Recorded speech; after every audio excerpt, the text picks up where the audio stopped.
નમસ્કાર મિત્રો, આજના વિડીયોમાં આપણે ભારતના ભૂતિયા ગામ કુલધારા વિશે વાત કરીશું।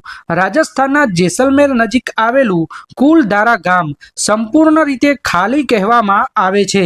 અહીં 19મી સદીમાં લોકો અચાનક ગામ છોડીને ચાલ્યા ગયા હતા। પૌરાણિક કાળમાં આ ગામ બ્રાહ્મણોનું ગામ ગણાતું હતું।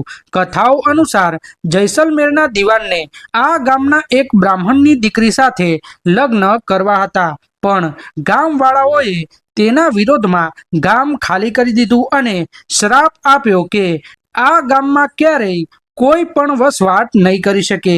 આજના સમયમાં કુલધારા પ્રવાસીઓ માટે આકર્ષણનું કેન્દ્ર બની ગયું છે। તેના ખંડેરો અને રહસ્યમય વાતો જોઈને કોઈ પણ મોહિત થઈ જાય છે। શું તમે ક્યારેય આ ભૂતિયા ગામની મુલાકાત લીધી છે? અને હા, જો તમે ક્યારેય આ ગામમાં ગયા હોવ તો તમારો અનુભવ અમારી સાથે શેર જરૂરથી કરજો।